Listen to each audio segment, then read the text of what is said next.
성경 속에는 끊임없는 두 가지의 기다림의 중심이 있습니다. 구약 시대는 오실 메시아 구주 예수 그리스도를 기다림으로 가득 차 있고, 신약에는 다시 오실 메시아, 이 땅에 재림주로 오실 예수 그리스도에 대한 소망의 기다림의 말씀이 성경 속에 기록이 되어 있습니다. 성경이 그러하듯이 우리 인간의 인생은 기다림의 인생입니다. 하루하루의 일상에는 작은 기다림이 있습니다. 아침이 되어서 출근하면 퇴근을 기다리는 우리 직원들이 있습니다.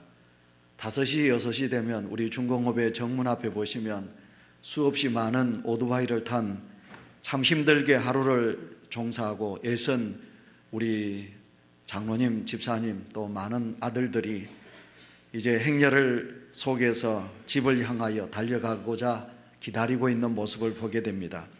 저녁 6시가 되면 남편이 퇴근할 시간에 맞춰 따뜻한 된장국을 끓이고, 그래서 저녁 준비를 하고, 그리고 남편을 기다리고 있는 아내의 손길이 있기도 합니다. 또한 꿈을 이루기 위한 인생 설계에는 큰 기다림이 있습니다. 성경 속에 나오는 말씀 그대로 농부가 이른 비와 늦은 비를 기다리듯이 봄이 되면 씨를 뿌려가지고 가을에는 추수를 기다리는 농부들의 큰 포부를 가진 기다림이 있습니다.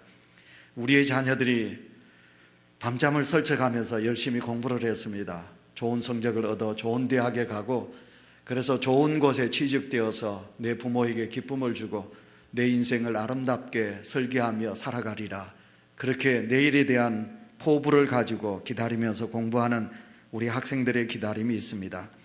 그런데 이 기다림 속에는 실패도 있고 성공이 있기도 하지요. 또 기쁨과 행복으로 기다리는 사람들이 있기도 합니다. 이런 기다림 속에는 피하고 싶은 끔찍한 기다림도 있습니다. 돈이 없어서 빚을 내었습니다. 빚쟁이는 돈을 내라고 그럽니다. 몇 월 며칠까지 돈을 갚지 않으면 내가 모든 것을 내가 압수하겠다, 경찰에 고발하겠다. 그래서 갚을 길이 없어 빚쟁이가 정해놓은 그 시간, 그날을 초조하게 기다리는 안타까운 기다림이 있는가 하면 행복한 기다림도 있지요. 결혼 날짜를 잡았습니다. 신혼식 가정을 꾸려야 될 신랑 신부가 결혼 날짜를 손꼽아 기다리는 그 날짜는 행복한 기다림이라 그렇게 말할 수 있습니다. 병원에 입원했는데 또 이제 수술을 받아야 되는데 수술 날짜가 다가옵니다. 여러분, 그 수술을 기다리고 있는 환자들의 기다림은 초조한 기다림이겠죠. 그러나 또 반대로 수술을 잘 했습니다. 그리고 이제 퇴원을 기다리고 있는 환자들의 기다림은 행복한 기다림이라 그렇게 말할 수 있겠지요. 군에 갔습니다. 요즘 이 추운 겨울에 우리 아들들이 훈련소에서 훈련을 받는데 드디어 세월이 흘러서 내 아들이 이제 며칠 있으면 전역을 한다고 합니다. 여러분, 전역을 기다리고 있는 병사, 병장, 말년 병장, 얼마나 그 기다림이 기쁠까요? 아들이 제대할 날짜를 기다리고 있는 엄마 아빠들의 그 기다림은 얼마나 행복할까요? 기다림 중에는 이렇게 행복한 기다림이 있고 또 안타까운 기다림도 있는 거지요. 신앙은 기다림입니다. 그래서 우리 하나님께서 그랬습니다. 농부가 이른 비와 늦은 비를 기다리듯이 사랑하는 성도들아 기다리고 기다리라. 하나님께서 우리에게 주실 은혜와 복을 생각하면서 믿음으로 기다리는 자가 하나님의 영광을 보겠지요. 성경을 가만히 보면 참 많은 사람들이 하나님의 역사를 기다리고 기다렸습니다. 오늘 새벽에도 말씀을 드렸지만 노아가 하나님께 부름을 받습니다. 하나님이 만드신 사람들이 죄를 많이 지었습니다. 그래서 하나님이 안타깝게도 이 땅을 보시면서 한탄하시고 물로 심판하시겠다고 하시면서 하나님은 누구를 부르셨느냐 하면 노아를 부르셨습니다. 그래서 노아 보고 내가 이 땅을 물로 심판하리라. 그러니 너는 저 아라랏산에 큰 방주를 만들어라. 하나님께서 노아에게 그렇게 명하셨지요. 노아는 하나님의 말씀이기에 순종하고 아라랏산에 올라가서 큰 배를 만들게 됩니다. 여러분, 배를 만들었습니다. 몇 년 동안, 120년 동안. 노아가 그 120년 동안 방주를 만들 때 노아는 하나님의 심판 앞에 두려웠겠지요. 하나님께서 이 땅을 물로 심판하신다. 물로 심판하심에 대한 노아는 믿음을 가지고 있었기 때문에 노아는 많이 초조하는 마음으로, 슬픈 마음으로 몇 년을 기다리고 있느냐 하면 120년을 기다립니다. 노아가 그렇게 120년을 방주를 만들면서 하나님의 심판을 초조하는 마음으로 기다리는 데 반해서 세상 사람들은 어땠습니까? 하나님의 진노, 하나님의 말씀, 하나님의 계시를 무시했기에 그들은 방탕하고 노아를 향하여 미쳤다고 하면서 그들은 자기들의 쾌락 속에 살았지만 하나님은 물로 이 땅을 심판하게 됩니다.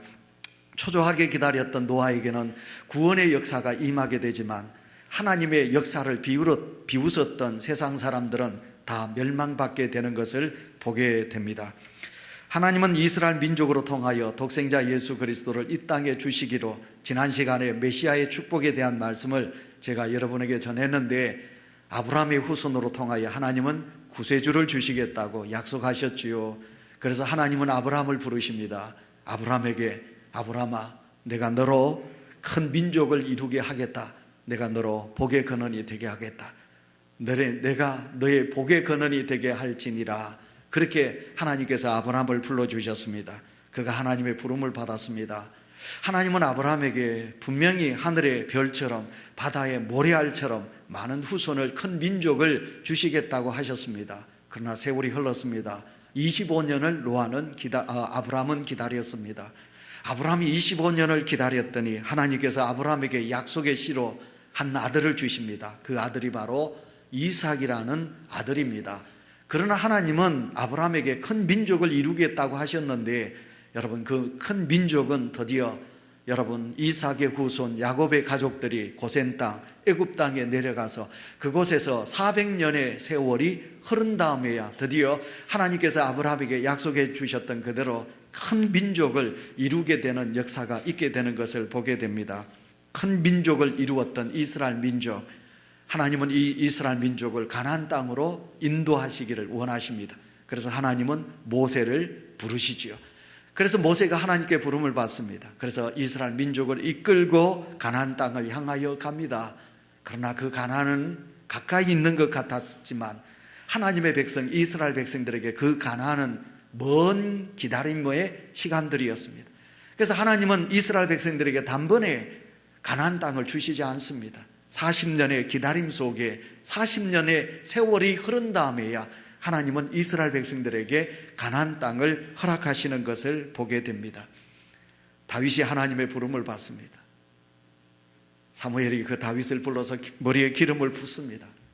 이스라엘의 왕으로 하나님께서 다윗을 택하십니다. 다윗은 생각합니다. 그렇구나, 내가 이 나라의 왕이 되겠구나. 그는 마음으로 기다렸습니다. 그러나 그 기다림이 오래 갔습니다. 그 기다림이 몇 년 동안, 15년 동안 다윗은 기다리는 것입니다. 근데 그 다윗의 기다림은 참 가슴 아픈 기다림입니다. 자기를 사랑해야 될, 아들같이 생각해야 될 장인어른 사울 왕이 다윗을 죽이려고 합니다. 기다림에 다윗은 왕이 되지 못합니다. 그래서 그 기다림 속에 도망갑니다. 도망의 세월이 13년 동안 다윗은 도망 다닙니다.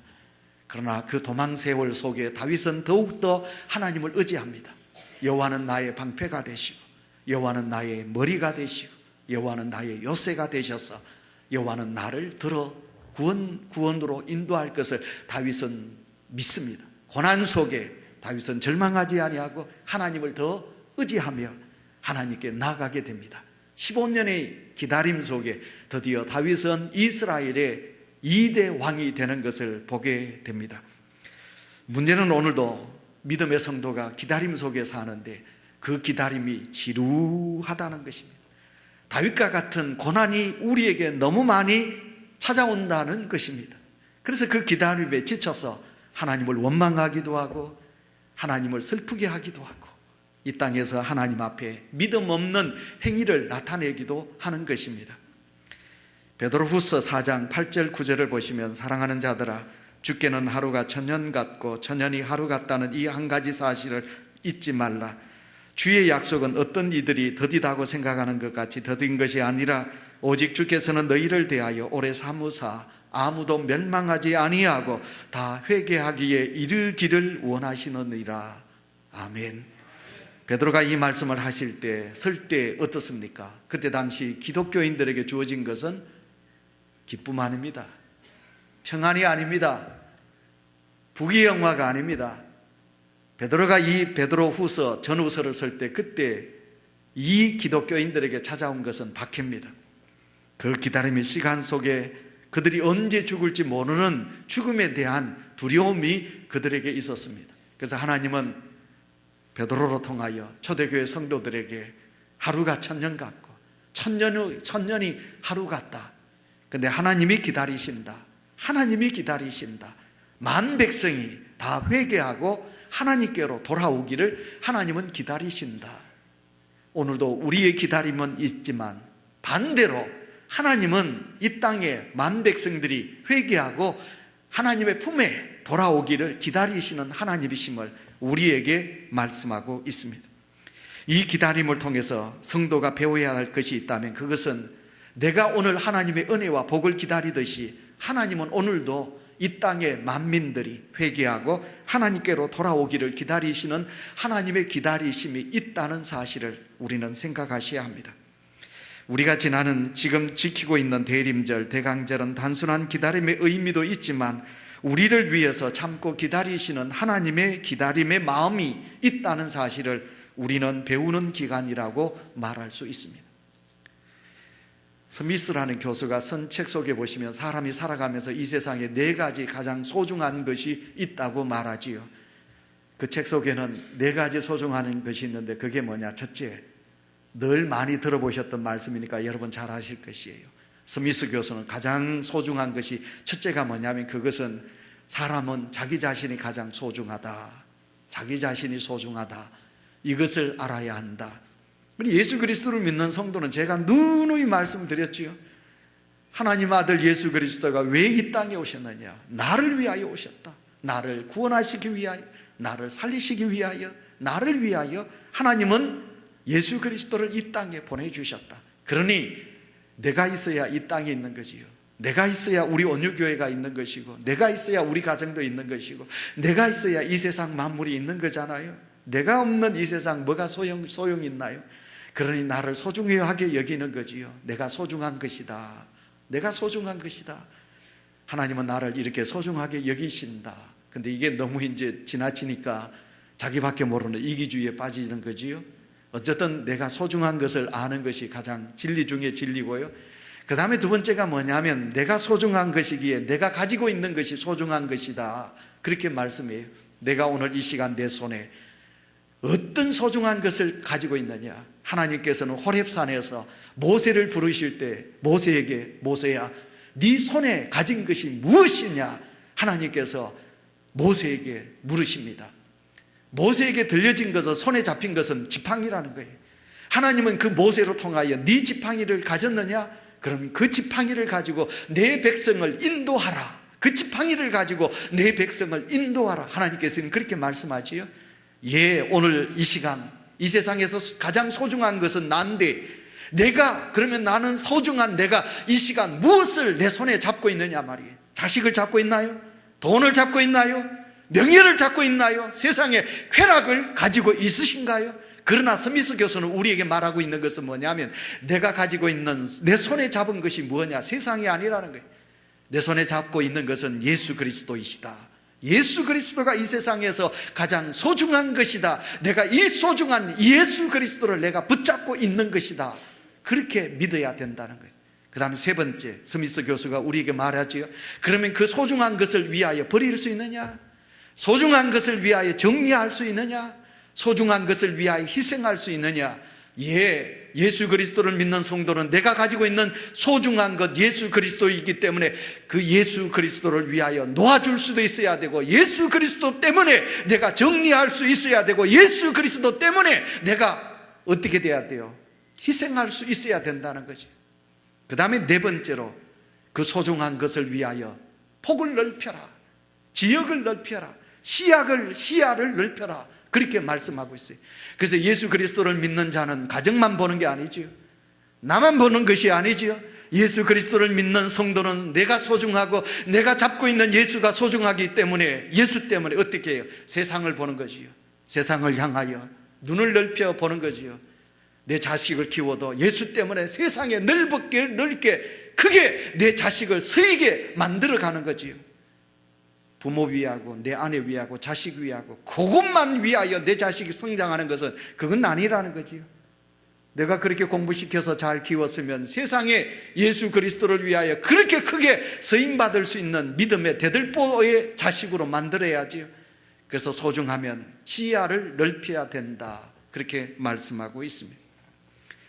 이제까지 설교가 서론적인 설교예요. 기다림, 예수 그리스도를 위한 그렇게 소중한 믿음, 소중한 삶을 우리는 살아야 된다.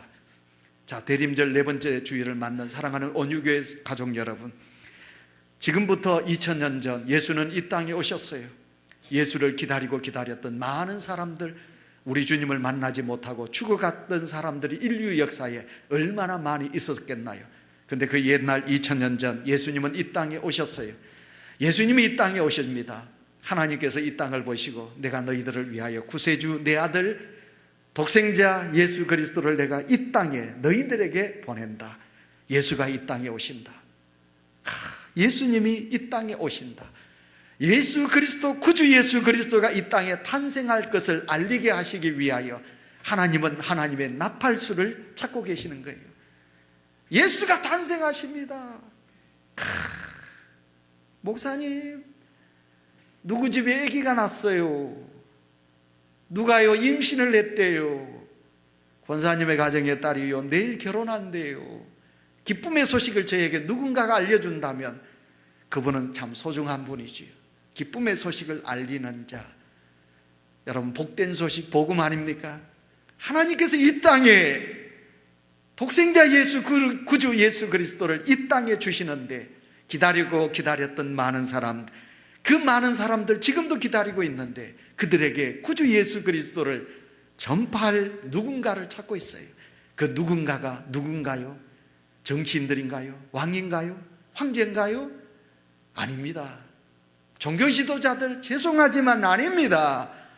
하나님은 누구를 사용하시느냐 하면 묵묵히 추운 들판에서 양을 치고 있는 목자들을 우리 하나님은 부르십니다. 그래서 그 목자들로 통하여 예수 그리스도의 탄생을 알리게 하고 있는 우리 하나님의 역사를 보게 됩니다. 자, 이름 없는 목자들이 오늘 본문 속에 나옵니다. 여러분, 이 목자들은 어립니다. 그렇게 나이도 많지 않습니다. 많이 나이도 어리기도 합니다. 이 목자들이 하나님께 이렇게 기쁜 소식을 알리는 그런 귀한 도구가 되고 있는 것을 보게 됩니다. 자, 이 목자들은 제가 설교하면서 자주 그랬습니다. 천한 직업을 가진 자들이다. 여러분, 하나님은 이렇게 천한 직업을 가진 자를 사용하고 계십니다. 여러분, 비천한 목자들, 얼마나 비천한지를 제가 몇 가지 예를 들어서 말하겠습니다. 여러분, 유대사회 속에서 유대인들이 갖지 말아야 될 직업 중에 6가지 직업이 있는데 그 중에 한 직업이 뭐냐 하면 목자들이랍니다. 내 자식은 키워서 절대로 목동을 만들지 않겠다. 유대인들이 꼭 다짐한답니다. 그래서 목자가 되면 가장 진짜 비참한 직업이라는 거예요. 여러분, 우리 자식이 여기 있는 아이들 크면 내 아이들 어떻게 해요? 희망이 다 있죠, 그죠? 유난히 커서 뭐 될래? 유난히 커서 너 뭐 될래? 큰 소리로 없어? 왜 이만 멍하게 보고 있나 답을 해야지. 물으면 우리 저기 하빈이는 경찰 공무원이 된다고, 경찰대학 들어가는 꿈인데 유난히는 없어? 자, 우리 자식들이 다 그렇게 좋은 직업 갖기를 원합니다. 근데 유대인들은 뭐라고 그랬냐면, 여러분, 절대로 우리 아이는 목동이 되지 말게 해달라, 그렇게 하나님 앞에 기도한대. 그만큼 목동은 천한 직업이에요. 그 다음에 유대인들은 이제 정인으로 세울 때 이 목자들은 거짓말을 많이 한대요. 그래서 목자가 정인들 되는 거는 그 정인으로서는 값어치가 없대요. 믿지를 않는데요. 정인의 자격이 되지 못한대요.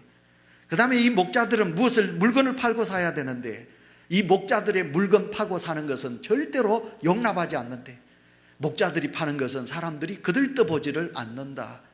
자, 이와 같이 목자들은 비참한 자들입니다. 그 사회 속에서 인정을 받지 못하는 참 부족한 사람들입니다. 이런 슬픈 사람들. 근데 하나님은 그 슬픈, 가난하고 비천하고 사회 속에서 인정받지 못하는 그들에게 하나님께서 아들 예수 그리스도 탄생을 알리게 하시는 그런 귀한 사명자로 세움받게 하신다는 것입니다. 자, 그러면 이 목자들, 오늘 저는 여러분들에게 이 목자들은 어떤 사람들이었기에 하나님이 이들을 사용하셨을까? 첫 번째, 이 목자들은 보통 사람들이었습니다. 우리는 특별한 사람 되기를 원합니다. 우리 자식 특별하게 키우려고 그럽니다. 내 자식 얼마나 특별한데, 우리 자식, 내 자식 소중하니까 흙도 안 묻히고 물도 안 묻히고 매도 안 때리고 소중하게, 내가 어떻게 키운 자식인데, 그러잖아요. 부모들이 그러잖아요. 얼마나 내가 소중하게 키운 자식인데. 아니에요. 제가 그 책을 읽어보니까 그 부모님들에게 선생님이 물었어요. 여러분 자식을 어떻게 키우면 좋겠습니까? 그랬더니 사람들이 그러죠. 우리 자식 훌륭하게 남에게 존경받는 사람, 어떻게 세상 사람들에게 어떤 지도자가 될 수 있는 리더자로 세우고 싶습니다. 그랬더니 어느 젊은 엄마가 이렇게 말했어요. 선생님, 나는 내 아이가 나중에 커서 자기가 잘못한 것에 대하여 죄송합니다, 잘못했습니다, 그렇게 말할 수 있는 아이로 키우고 싶습니다. 그 이야기를 제가 그 책을 읽어보면서 그 엄마가 지혜로운 엄마다. 얼마나 자기가 잘못한 것을 미안합니다, 잘못했습니다 하기가 힘드나요? 그것을 하게 할 수 있는 아이로 만들겠습니다, 그렇게 말했다는 거예요. 오늘날 이 땅에 우리 자식 하나 놓고 둘 놓기 때문에 특별한 자식으로 만들다 보니까 이 사회가 이렇게 어지럽고 어렵게 되는 것입니다. 이웃이 없는 세상으로 되어가고 있는 거지요. 우리 아이들이 어떻게 평범한 아이로 클 수 있어야 돼. 평범해야 상처를 덜 받아요. 높은 산에는, 꼭대기에는 바람을 많이 맞잖아요. 그러나 낮은 곳에는 바람이 적어요. 마찬가지로 우리 이 땅을 살아가는 성도 여러분, 평범한 것이 좋은 것이에요. 우리 온유교회는 부자도 없고, 우리 온유교회는 막 세상에 그렇게 출세한 분도 없고 평범한 분들로 있으니까 제가 이렇게 자신 있게 설교합니다. 평범한 것이 좋은 것인데 하나님은 평범하게 살아가는 목동들을 사용하시고 있는 것을 보게 됩니다. 하나님의 임재 연습이라는 책이 있습니다. 그 책은 바로 로렌스 형제가 이 책을 지었는데요, 그 책 속에 보시면 이 로렌스 형제는 배우지 못하고, 여러분 프랑스 어느 작은 마을에 수도원을 그 속에서 그 형제 둘이가 그 수도사들에게 음식을 만들어주는 요리사였어요. 근데 이 로렌스 형제는 음식을 만들면서도 하나님이 자기들을 얼마나 사랑하는지 날마다 하나님의 임재를 깨닫게 돼요. 그래서 음식을 만들면서도 찬송하고, 음식을 만들면서도 감격해서 눈물을 흘려 기도하고, 하나님의 임재가 자기들에게 너무너무 역사하는 것을 로렌스 형제는 깨닫게 돼요. 그래서 책을 지었어요. 로렌스 형제는 자기들이 하나님의 영성 임재를 받기 위하여 기도시대에 들어가서 통곡하며 기도하지도 않았어요. 남들과 같이 여행하지도 않았어요. 성경을 배우지도 아니했습니다. 그러나 그들 속에는 하나님이 얼마나 성령으로 역사하는지를 그들은 깨닫고 날마다 하나님의 임재를 깨달으며 감격 속에 살았다는 것을 글로 쓰고 있습니다. 미국의 어느 도시 목사님이 한 분이 어느 교회를 이제 부임을 했습니다. 젊은 목사님이. 근데 목사님이 교회에 부임했는데 그 교회에 누가 있었느냐 하면 망나니 교인이 있었습니다. 망나니 교인이 있었어요. 그래서 이 망나니 깡패 교인이 어떻게 하느냐, 성도들에게 때리기도 하고 막말을 하기도 하고 막 그랬습니다. 근데 어느 누구도 그 성도를 어찌할 수가 없는 것이에요. 왜? 그 성도는 엄청난 부잣집의 아들이었습니다. 그래서 이 성도는 막, 그래서 이 목사님이 너무 교인들이 상처받는 것이 가슴이 아파서 날마다 하나님 앞에 엎드려서 기도하는 게 뭐냐면, 하나님 어찌하여 저 성도 때문에 우리 교인들이 이렇게 상처받고 고난을 당합니까? 하나님, 하나님, 그렇게 기도를 했습니다. 하나님이 그 기도를 받으셨는지 그 젊은 깡패 교인을 데려갔어요. 영혼을 데려가 버렸어요. 죽었어요. 죽었는데 이제 장례를 준비하는데 그 집에 이제 형제들이, 믿지 않는 형제들이 찾아왔어요. 목사님에게 수표를 딱 드리면서 뭐라고 그러느냐 하면, 목사님 우리 교회 이 교회를 보니까, 형님이 나간 교회를 보니까 새로 지어야 되고 그러는데 백지 수표입니다. 목사님 그 액수만, 서기만 쓰면 100억이 되든지 어떤 돈이든지 쓰십시오. 그러면 그 돈을 쓸 수 있습니다. 쓰세요. 그러나 조건이 있습니다. 우리 형님 장례 예배 때 한마디만 해주세요. 우리 형님은 나쁜 사람이 아니고 성자입니다. 좋은 사람이었습니다. 좋은 사람이었다고만 해주세요. 그러면 이 액수를, 어떤 액수를 적든지 다 드리겠습니다. 목사님이 그걸 수표를 받았어요. 받고 드디어 장례 예배 때가 되었어요. 목사님이 설교를 합니다. 관을 앞에 두고, 여러분, 이 형제는 여러분들이 아시다시피 이 형제는 유명한 사람입니다. 불행하게도 많은 사람들의 가슴을 아프게 했습니다. 상처를 아프게 했습니다. 그런데요, 그럼에도 불구하고 그런데요, 이 사람은 지금 남은 형제들보다 성자 같은 사람입니다. 예수 믿었기에 예수 안 믿는 형제들보다는 성자다, 그 말이지요. 목사님의 마지막 설교가 그런데요, 이 사람은, 고인은 남은 형제들보다 성자입니다. 사랑하는 온유교회 성도 여러분, 우리는 성자가 아니라도 좋아요. 하나님 앞에서 우리는 평범한 그리스도인으로 우리가 살아가면 돼요. 너무 우리가 하나님 앞에서 높아지려고 하지도 마세요.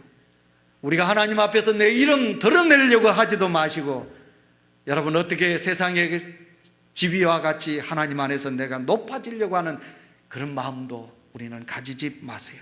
보통 사람으로 살면 돼요. 평범한 사람으로 살면 됩니다.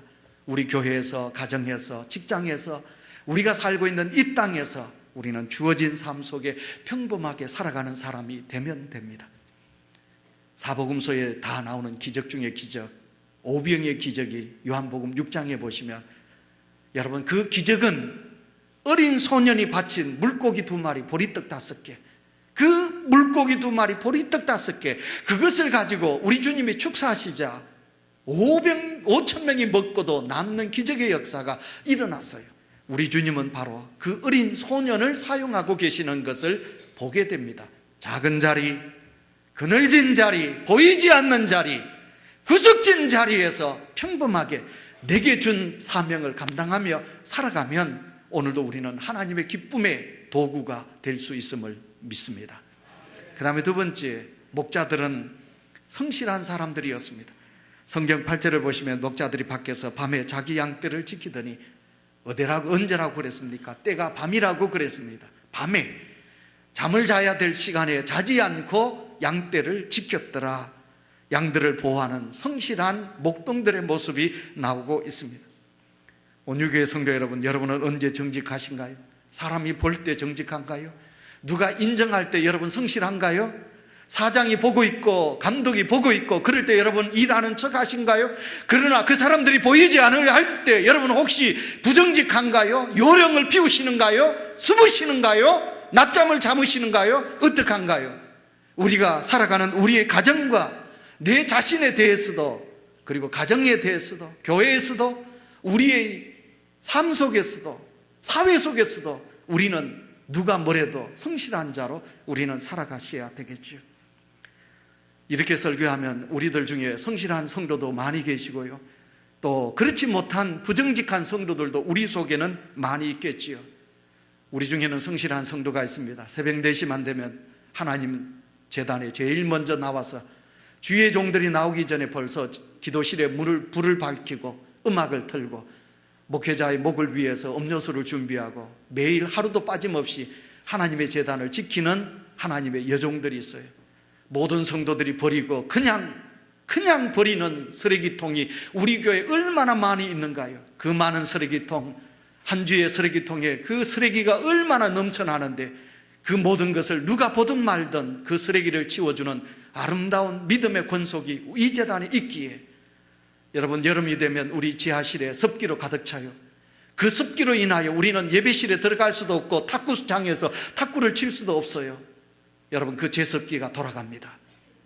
여러분, 그 제습기에 있는 물통 하루에 몇 번이나 갈아 물을 부어야만이 제습기가 돌아가고 지하실에 예배를 드릴 수 있고 탁구를 칠 수 있는데, 오전 10시만 되면 하나님의 제단에 와서 그 제습기에 물통을 갈아주는 성실한 교인이 있기 때문에 우리 온유교회가 있는 거지요.